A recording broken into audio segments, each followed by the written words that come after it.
She was on the cold sidewalk, one heel twisted sideways, breath shaking, eyes fixed on a stranger as if he were the last solid thing left in the world. Her voice came out broken when she said, "Please, I can't walk." People passed by. Cars rushed past.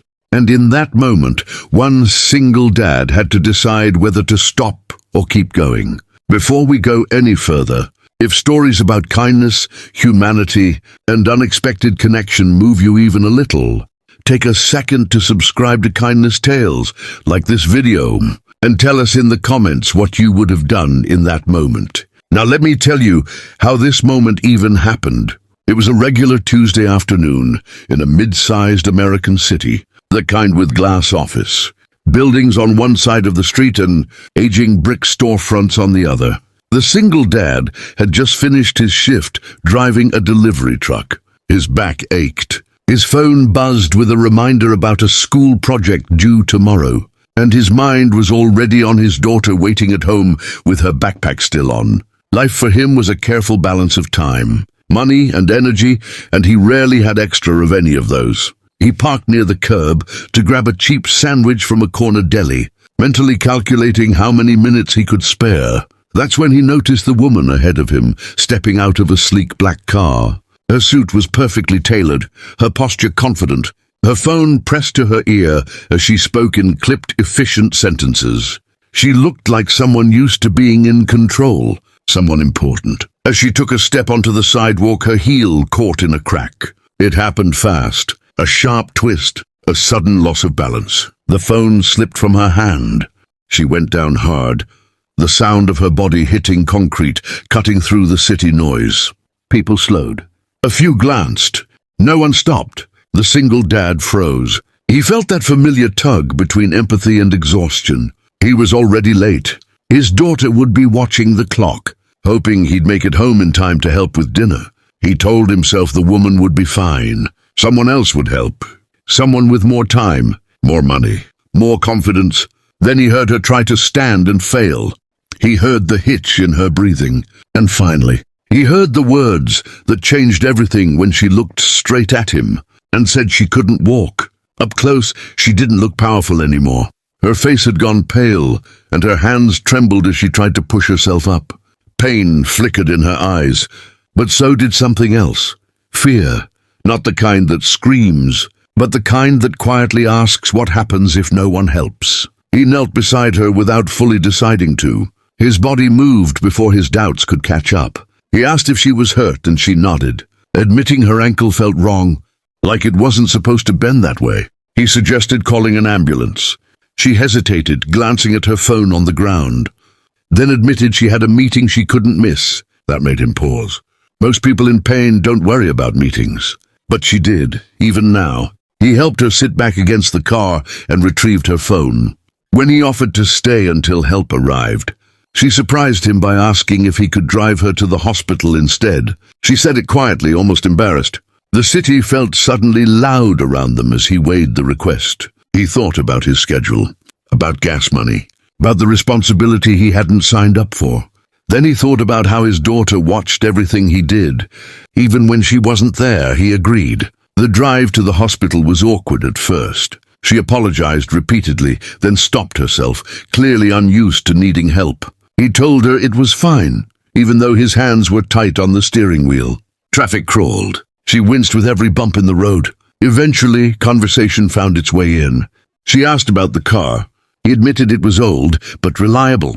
She smiled faintly and said reliability was underrated. He told her about his daughter, how mornings were chaos and evenings were quiet in a way that sometimes felt lonely. She listened closely, like every word mattered. At the hospital, he helped her inside, staying longer than he planned while doctors examined her ankle. It turned out to be a severe sprain, maybe worse. She would need crutches and rest. When they asked who would take her home, she looked around the sterile room and went quiet. She admitted she lived alone, that she worked long hours, that most days she didn't notice the absence of people until something went wrong. He offered to take her home too. On the drive to her upscale condo building, she finally told him what she did for a living. She was the CEO of a fast-growing tech company, the kind of title people whispered with admiration or resentment. She said it carefully, not as a flex, but as context, as if explaining why her life looked the way it did. He didn't react much. He said that sounded stressful, and he meant it. At her place, he helped her inside, made sure she was settled, and refused the envelope of cash she awkwardly tried to hand him. He told her his daughter was waiting. That was reason enough. Weeks passed. Life went back to normal for him. Work, school runs, grocery bills. He told the story once to a friend, laughing it off as a weird afternoon. He assumed he'd never see her again. Then one evening his phone rang from an unknown number. She remembered him. She told him she'd been thinking about that day more than she expected, about how easily people had walked past. But how he hadn't, she asked if she could meet him for coffee, just to say thank you properly. They met at a small cafe near his apartment. She was on crutches, dressed casually, looking more human, without the sharp edges of corporate life. She asked about his daughter by name. She'd remembered. That alone caught him off guard. Over coffee, she listened as he talked about his struggles, about medical bills from when his wife had gotten sick years ago, about raising a child alone, about feeling invisible sometimes. He hadn't planned to say all that. It just came out. She didn't interrupt. She didn't offer advice. She just listened. A few days later, he got another call. This time, she asked about his work history, his skills, the things he'd wanted to do before life narrowed his options. He answered honestly, not expecting much. What happened next didn't come as fireworks or dramatic announcements. It came quietly. She connected him with a training program her company sponsored for parents re-entering the workforce. She made sure it was handled by others, not directly by her, so it wouldn't feel like charity. She told him she believed dignity mattered. Months later, his life looked different. Not perfect, but lighter. His hours were better, his pay steadier. He had energy again. His daughter noticed first. She said he smiled more. She said he seemed taller somehow. They stayed in touch, not constantly, but enough. Sometimes she asked how he was doing. Sometimes he checked in on her recovery. Their lives didn't merge, but they brushed against each other in ways that mattered. What stayed with him most wasn't the opportunity or the help, although those changed his path. It was the realization that kindness didn't come from having more.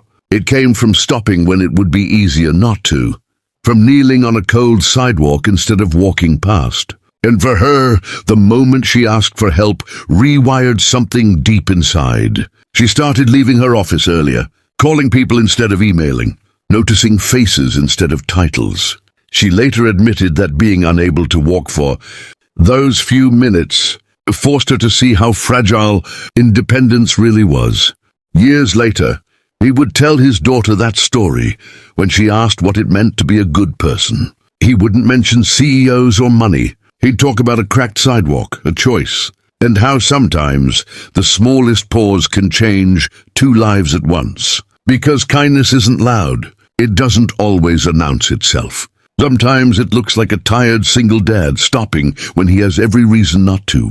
And sometimes it sounds like a strong woman finally saying she can't do it alone. That single moment on the sidewalk didn't just get someone to a hospital. It reminded two strangers that connection is what carries us when we stumble, that asking for help isn't weakness, and that offering it can quietly reshape the future. If this story touched you, take it with you today. Look up instead of down, pause instead of rushing, and if you ever see someone struggling, remember how much power there is in simply stopping. Share your own kindness stories in the comments. You never know who needs to hear them, or whose life might change because of one small act you almost didn't make.